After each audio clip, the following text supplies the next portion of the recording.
Hey everybody, it's King Game and welcome to another unboxing video. As you guys know from our Dicecast episodes that we all love Letter.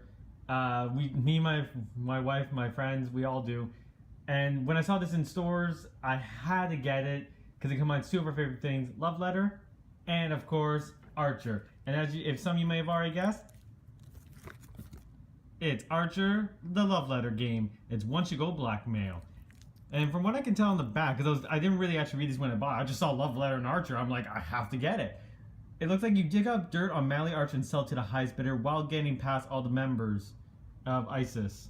So that's really quite interesting, and I had to get it. And look at the price tag. I mean, it's $14.99. Now, while I'm opening this, I'll let you know where I got it. It was, of course, at Games Ataria.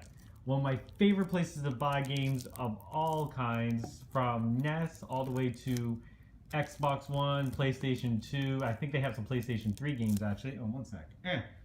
Gotta get. There we go. There we go. Oh, wow. So already from the outer print of it, it kind of feels like the same. I'll zoom in really close so you can see that. It's made from the same sort of print as my Betrayal House of Haunted Hill. Same sort of hard plastic cover. I didn't really realize that. So now let's take a look at the actual cards. Oh, wow. Okay, now I'm really interested. Okay, so it has all the same, it has some sort of instructions there, so let's take a look. Probably I'd have, actually, you know what, I might save this for when we do a Dicecast episode. So, because this is just unboxing, so we're just trying to figure things out. So I guess this is instead of the little hearts or whatever. I guess these are markers to say how many you won. That's awesome. That's dolphins. Now let's look for the main part. Oh my god. You know what? Give me one sec, guys. So because I've never had the chance to do a side-by-side comparison shot, I wanted to get the Love Letter game and Archer and kind of compare to see which one I could see myself liking a little bit more. So for starters, I messed up. It's not hearts, but they're little red blocks versus the dolphin. So in that factor, I have to say the Dolphins win.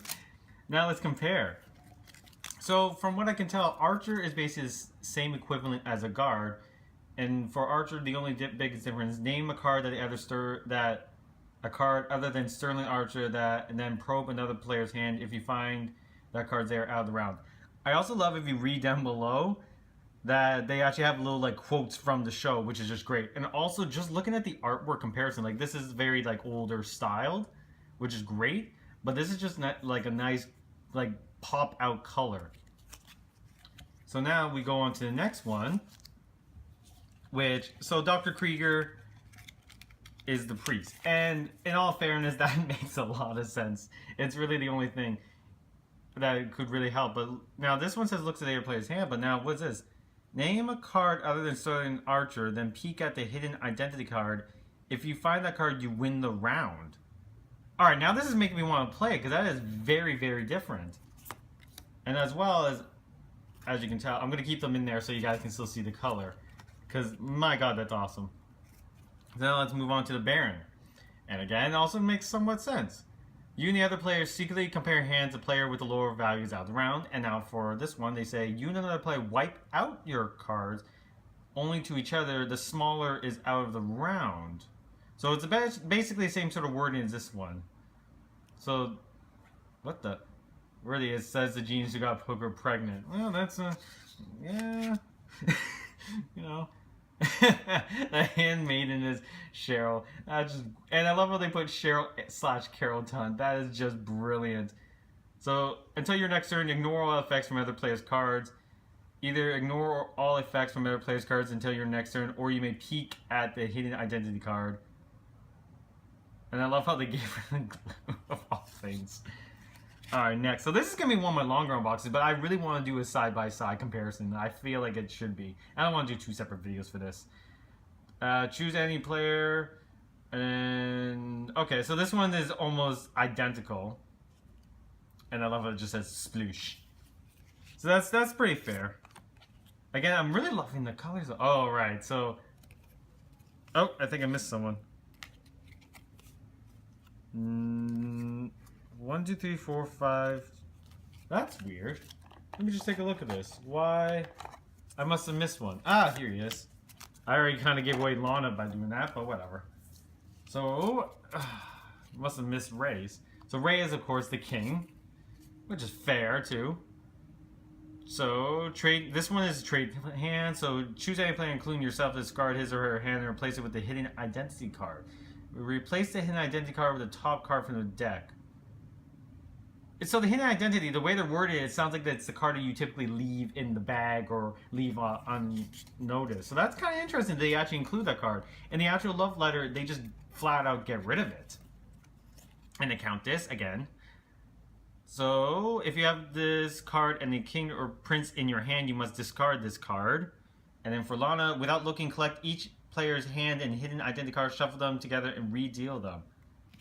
And last but not least, and the most obvious, is Mallory Archer versus the princess. So it's the same things. And again, I love her little quote. So at first glance, I have to say, it really depends. Because I do like this because it's like a very classic sort of looking style. But this is a very big eye popper style, which is kind of makes a win for me in the sense of looks. And then in the back, it has a nice little imprint. So, I mean, everything about it just kind of stands out a little bit more. Probably the big thing the love letter beats it in is carrying case, because this is great versus just having a big box. So, definitely I would buy, if you want to have a travel one, you can maybe, if you have an old love letter game that's kind of worn, give it this. But overall, I mean, in carrying wise, love letter beats it. But the looks and everything else, and the interesting little tidbits I've gotten about how the gameplay is actually done, makes me really curious about it. And I have to say, I'm really dying to play this game. So expect a video of DiceCast to play this one soon. It'll be a really good way, I think, to come back to the DiceCast show. So I really hope you guys enjoyed this. I hope by doing the side-by-side comparison, I know, again, it's a little bit longer than what I normally do for unboxing, but I figured it had to be done considering this is the first time I've gotten two different versions of a game. So I hope you guys really like this, and I hope this has helped you decide whether or not you would actually get this game. And as always, like, share, and subscribe, and stay tuned for more, and stay tuned for another DiceCast episode involving Archer, once you go blackmail. See you guys next time. Bye!